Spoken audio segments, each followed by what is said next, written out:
என்ன பண்ணாரு வந்து ஆட்டோ பாட்டோ கொண்டாட்டத்தோட உள்ள வரதை பார்த்துட்டு எல்லாருமே அதிர்ச்சி அடைகிறாங்க. சாரதா வந்து இதெல்லாம் வந்து விஜய் செய்யக்கூடாதுன்னு சொல்லிட்டு தடுக்க பார்க்குறாங்க. ஆனால் அங்கே என்ன பண்ணுறாங்க, சாந்தி வந்து அவர் செய்ய வேண்டிய கடமையை அவர் செய்கிறார், நீ யார் இதெல்லாம் தடுக்கிறதுக்கா அப்படின்ற மாதிரி சண்டை போடுறாங்க. அதனால் என்ன பண்ண தெரியாம வந்து சாந்தி பார்த்துட்டு சாரதா வந்து தவிக்கிறாங்க. இந்த சூழ்நிலை பாட்டியும் தாத்தாவும் சாரதா சமாதானப்படுத்துகிறாங்க. வச்சுட்டு போட்டுமா விடுமா, இது பெரிய விஷயம் ஆக்க வேணாம் அப்படின்ற மாதிரி சொல்கிறாங்க. அதனால் சாரதா என்ன பண்ணன்னு தெரியாமல் தவிச்சிட்டு இருக்காங்க. விஜய் வந்து அவங்களோட ஆஃபீஸோட ஃப்ரெண்ட்ஸ் எல்லாருமே கூட்டின்னு வந்து என்ன பண்ணுறாரு, தட்டெல்லாம் வச்சு செம்மையாக அமக்கலம் பண்ணிகிட்ருக்காரு.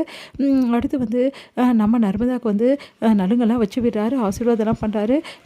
நம்ம வந்து குழந்தையோட இந்த ஃபங்க்ஷனுக்கு எல்லோரும் வந்திருக்கீங்க, ரொம்ப நன்றி, இன்னும் நல்லா கொண்டாட்டம்லாம் இருக்குது, எல்லோரும் பார்த்துட்டு போங்க அப்படின்ற மாதிரிலாம் ஸ்பீச் கொடுத்துட்ருக்காரு. இதெல்லாம் பார்க்க வந்து ஐயோ நல்லா மாட்ட போகிறேன், அம்மா வேற முறைச்சிட்ருக்காங்களே, இவர் வேறு இப்படிலாம் பண்ணுறாரு அப்படின்னு சொல்லிட்டு தவிக்கிறாங்க நம்ம காவேரி. அடுத்து காவேரியை பார்த்து கண்ணடிக்கிறாரு. காவேரி வந்து ஐயோ என்ன நம்மளை பார்த்து கண்ணடிக்கிறாரு அப்படின்னு சொல்லிட்டு பார்க்குறாங்க. வந்து உடனே வந்து கண்ணடிச்சின்னு கூப்பிட்றாரு, வாங்க அப்படின்னு சொல்கிறாரு. உடனே வந்து ஐயோ இவர் வேறு நம்மளை கூப்பிட்றாரு, உங்களுக்கு என்ன வேணும், ஏன் இப்படிலாம் பண்ணிட்டுருக்கீங்க, 4 பேர் பார்த்தா என்ன நினைக்கிறாங்க அப்படின்னு சொல்லிட்டு யோசிக்க மாட்டிங்களா, நினச்சிட்டு போட்டோம், எல்லாம் நம்ம ஆஃபீஸ் ஸ்டாஃப் தானே, எல்லாருக்கும் தெரியாதா நீ என் பொண்டாட்டின்னு சொல்லிட்டு, அப்புறம் என்ன அப்படின்றாங்க. ஐயோ எங்கள் அம்மா பார்த்துட்ருக்காங்க, ஏங்க இப்படிலாம் பண்ணிட்டுருக்கீங்க அப்படின்றாங்க. நான் அப்படி தான் பண்ணுவேன் காவேரி, சரி எப்படி இருக்குது இந்த ஃபங்க்ஷனு, களை கட்டுதில்ல அப்படின்னு, நல்லா கட்டுது போங்க அப்படின்றாங்க. ஏன் காவேரி என்ன ஆச்சு அப்படின்னோடனே, வேறு என்ன சொல்கிறது, இதெல்லாம் யாருங்க உங்களை பண்ண சொன்னால், எதுக்குங்க இவ்வளோ பண்ணிகிட்ருக்கீங்க, ஏற்கனவே எங்கள் அம்மா உங்கள் மேலே கோவமாக இருக்காங்க, இன்னும் கோவத்தை மேலும் மேலும் அதிகப்படுத்திகிட்டே இருக்கீங்களேங்க, இங்கே பாரு எனக்கு அதெல்லாம் தெரியாது, ஏன் மச்சினிச்சோட இந்த ஃபங்க்ஷனுக்கு நான் சூப்பராக செலிப்ரேஷன் பண்ணணும்னு ஆரம்பித்தேன், அதே மாதிரி கரெக்டாக பண்ணிட்டேன் அப்படின்றாரு. அதை கேட்டுட்டு வந்து ஐயோ இன்னும் என்னென்ன தாங்க வச்சுருக்கீங்க, இவ்வளோ தான் காவேரி, நம்ம கல்யாணத்துக்கு தான் இன்னும் நல்லா வச்சுருக்கேன், எனக்கு கல்யாணமா, அந்த விஷயம் உனக்கு தெரியாதுல்ல, கூடி சீக்கிரம் உனக்கு எனக்கு கல்யாணம் அப்படின்றாரு. அதை கேட்டு அதிர்ச்சி அடைகிறான் காவேரி, நீங்கள் என்ன சொல்கிறீங்க அப்படின்னு.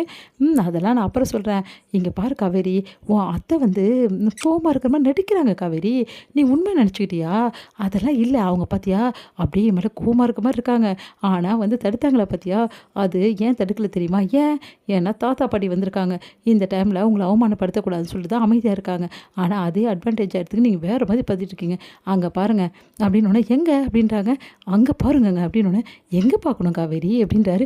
ஐயோ பின்னாடி திரும்பி பாருங்கள், என்ன இருக்குது பின்னாடி அப்படின்னோடனே, ஏங்க மாமாவும் மாமியும் நம்மளே பார்த்துட்ருக்காங்க.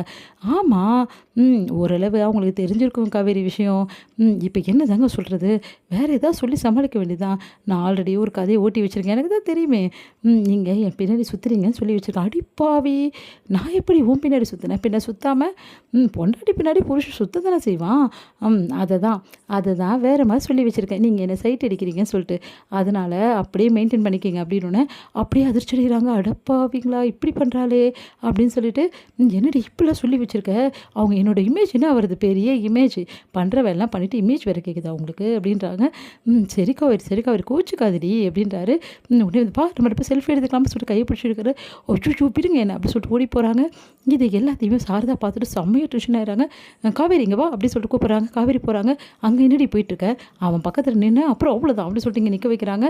உடனே வந்து சாந்தி என்ன பண்ணுறாங்க, ஏய் காவேரி உனக்கு அறிவின்றது இருக்கா இல்லடி, பார்த்தல உன் அக்காவையும் உன் தங்கச்சியையும் எப்படி ஜோடி அழகாக நிற்கிறாங்கன்னு, நீ என்ன தனியாக நின்றுட்டுருக்கா, உன் புருஷன் அங்கே நின்றுட்டுருக்கான், யாரை பார்த்து என்ன நினைப்பாங்க, முதல்ல போய் உன் புருஷன் கூட நில்லு போ அப்படின்றாங்க. அதை பார்த்துட்டு அம்மா அது வந்து அப்படி சொல்லிட்டு போனால், அவள் இங்கே நிற்கட்டுமே உங்களுக்கு என்ன பிரச்சனை அப்படின்னு கேட்கணும். நீ அமைதியாக இருடி, புருஷன் கூட தான் பொண்டாட்டி நிற்கிறோம், அது கூட உனக்கு தெரியாது, நீ போ காவேரி அப்படின்னோடனே காவேரி பயந்துன்னு அப்படியே நிற்கிறாங்க. போறிய கல்யாணம் அதட்டினோடனே உடனே காவேரி வேறு வழி இல்லாமல் விஜய் பக்கத்தில் நிற்கிறாங்க.